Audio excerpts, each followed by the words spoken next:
Bonjour, je vais parler du troisième épisode de Star Trek Discovery. Le focus de l'épisode, c'est clairement les Klingons, avec Ash et sa femme, je ne sais plus son nom, enfin Ash Vok du coup, mais bon il est sous forme humaine donc je vais continuer à l'appeler Ash, qui a du mal à trouver sa place parmi les Klingons puisqu'il a une apparence humaine. Donc même si c'est censé être un héros de la guerre, il a une apparence humaine. Du coup, celle qui récolte quand même les bénéfices, c'est sa femme, c'est pas lui. Et il se sent rejeté des autres Klingons et même un peu de sa femme. Il sait pas trop où se placer, etc. Il va découvrir qu'ils ont eu un enfant. Et du coup, à la fin, avec les intrigues politiques des Klingons, il va finir par partir, rejoindre l'équipage de Georgiou, qui fait partie d'une espèce de trucs secrets, des opérations spéciales, trucs un peu d'espionnage, voire d'assassinat de Starfleet. C'est un truc dans le genre-là, assez qui opère dans l'ombre et voilà, assez nébuleux. Et en laissant le gamin d'ailleurs dans un monastère, c'est la partie avec laquelle j'ai eu du mal à accrocher. Et comme c'est le focus de l'épisode, du coup, j'ai eu du mal à accrocher à cet épisode. Bon, premièrement, parce que l'histoire devrait être assez forte quand même, mais j'arrive pas à accrocher en fait émotionnellement, j'arrive pas à m'accrocher à ces personnages. Ash davantage. Après, je pense il y a le côté Klingon, mais il y a surtout aussi le côté maquillage qui doit jouer beaucoup.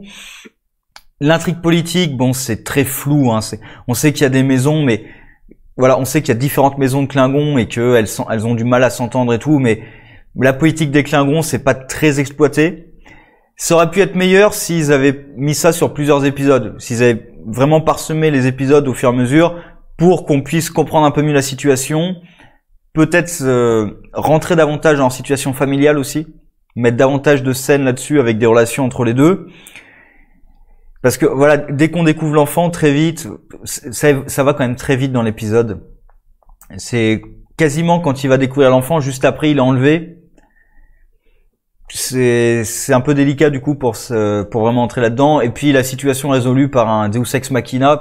Bon, c'est Georgiou qui débarque, qui bute tout le monde, et la situation est résolue comme ça. Ça va un peu vite.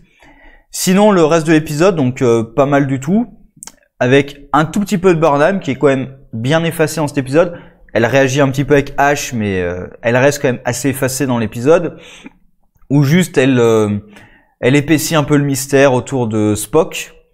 Avec, encore une fois, quelque chose que j'apprécie beaucoup, c'est des personnages qui vont parler, qui font partie d'un équipage et qui vont prévenir le capitaine, par exemple.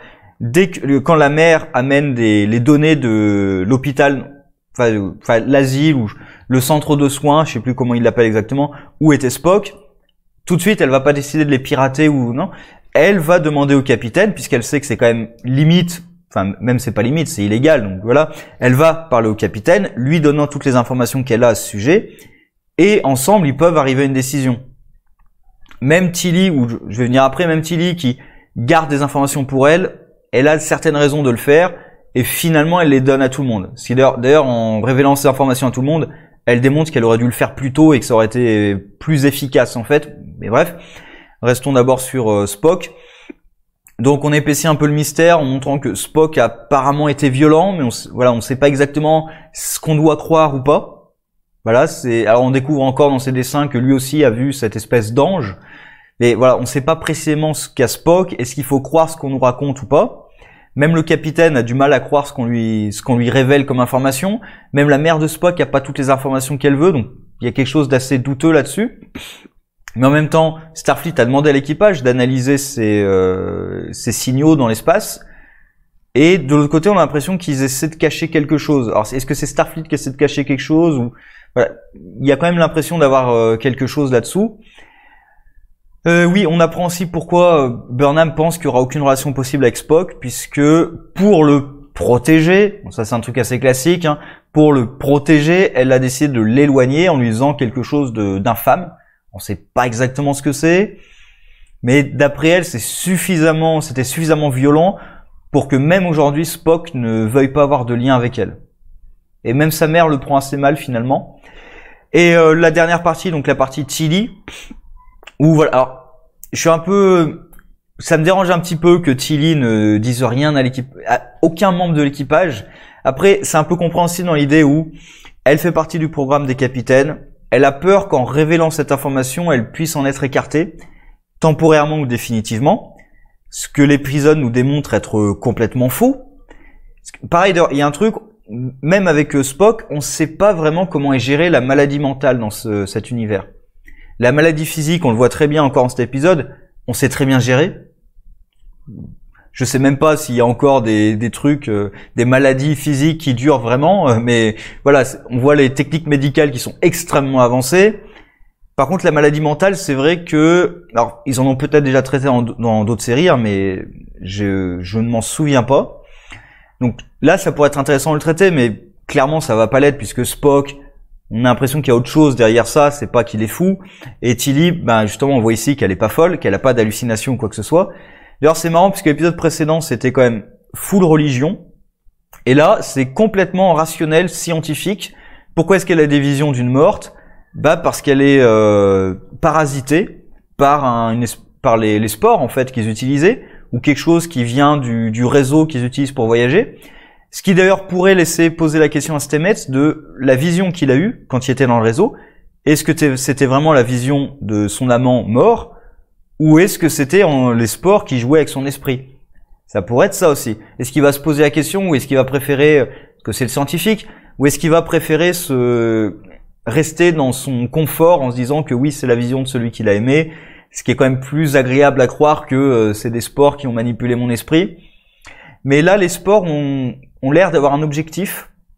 Pareil, ils voulaient voir un certain capitaine, ils sont pas très heureux de pas voir le bon. Alors est-ce qu'ils voulaient voir Lorna peut-être, Lorca ou Lorna, je ne sais plus. C'est une possibilité. Après, pourquoi?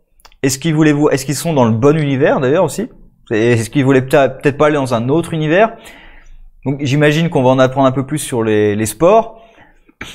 Donc cette partie-là était plutôt sympathique avec Tilly qui doit se battre contre ça.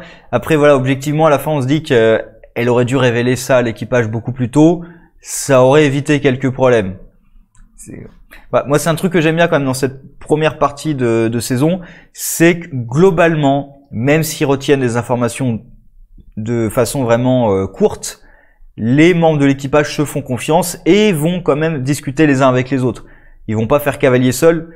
Tilly un petit peu plus que les autres, vu que pour le météorite, le météore, ou l'astéroïde d'ailleurs, oui l'astéroïde plutôt, elle est allée s'en occuper toute seule, sans demander l'aide de personne, et d'ailleurs on lui a fait un reproche justifié, et là encore une fois elle cache la vérité, on lui refait encore un reproche, ça fait 2 fois, elle devrait quand même apprendre la leçon que à chaque fois qu'elle dit la vérité, ça se passe bien.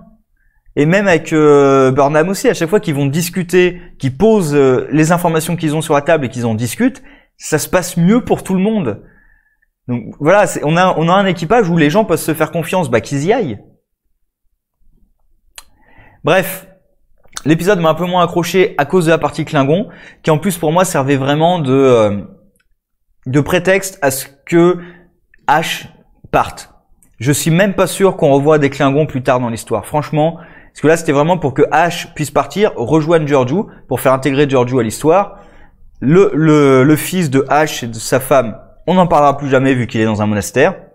Ash, il est considéré comme mort par tout le monde, donc s'il réapparaît devant les Klingons, ils sauront qu'il y a eu une manipulation. Donc, alors, est-ce qu'ils vont jouer là-dessus? J'y crois pas trop. Il y a 14 épisodes qui sont annoncés. Là, on a une dizaine d'épisodes. Je sais pas s'ils vont gérer à la fois les signaux, à la fois Ash dans l'équipage de Georgiou et en plus les Klingons, surtout que Georgiou n'accepterait jamais que Ash reparaisse devant des Klingons. Elle massacrerait tout le monde, Ash y compris, je pense, pour éviter que ça arrive. Donc voilà, l'intrigue des Klingons, il me semble que ça va être... ça pourrait revenir sur le tapis avec peut-être Burnham qui apprendrait que Ash est pourchassé et tout, et qui pourrait peut-être s'impliquer là-dedans. Je ne sais pas. Sur ce, au revoir.